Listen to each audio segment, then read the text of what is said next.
So today you're going to be making a drive from the New Orleans area to the Lafayette area. There is some interesting geology that you're going to be driving over. So first of all, Louisiana is dominated by fluvial or river processes. Most of the state is laid down by the Mississippi River or the ancestral Mississippi River sedimentation.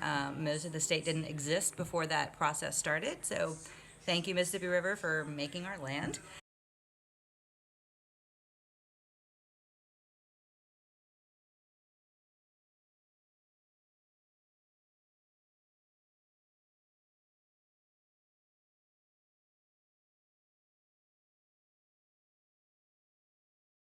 You're going to be driving over some interesting special types of faults, and you're also going to be getting close to some salt domes and loess deposits. So let me start with the Mississippi River floodplain. From New Orleans to right before you get to Lafayette, you start rising up about 60 feet. There's an escarpment right before you get into Lafayette, kind of in the Jeanneret area.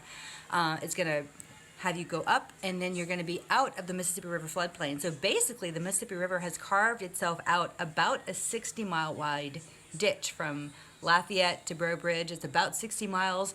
That's all the Mississippi River floodplain. So that entire drive of 90 that you just took, and all those elevated highways and all the swamps and everything, floodplain. That's what it is.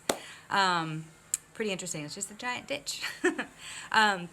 So when you get up into the escarpment, the prairie terrace, and what's interesting about the deposits in that area is you have something called a loess deposit, and that's spelled L-O-E-S-S, and that's windblown dust.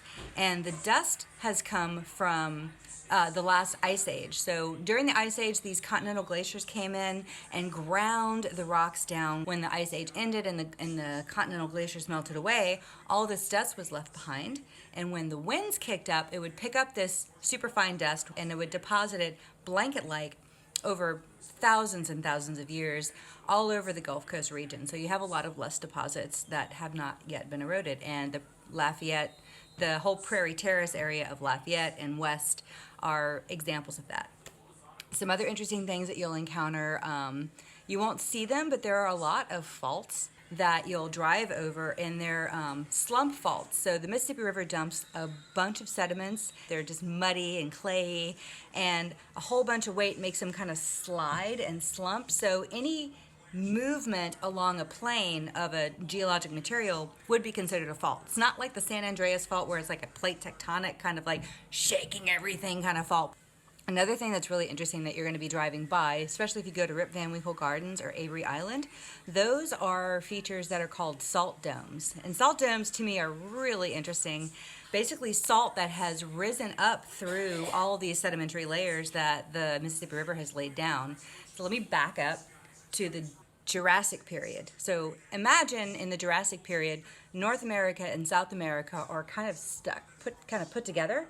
So in the Jurassic, they actually started to pull away from each other, and that pulling away action opened up the Gulf of Mexico for seawater to flood in. And so seawater would flood in, and it would evaporate away because it was a very shallow sea at that time.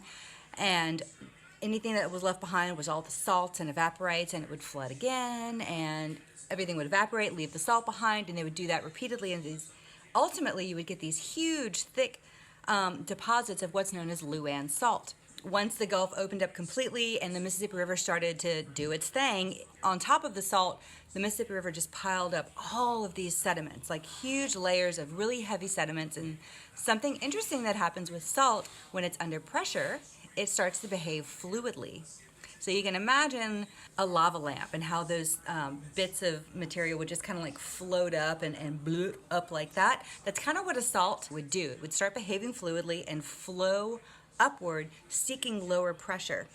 And so it would flow up to the surface and it would pierce through all of those sedimentary layers. So you get, they don't always poke up through the land, but they definitely disrupt the sediments that they've come through. So there's definitely an impact. That's why Tabasco is there, because it was a rich salt resource, which is kind of cool. Geologically, that's some of the more interesting points. So I hope you have a wonderful drive, and laissez les bon temps rouler, and geology rocks.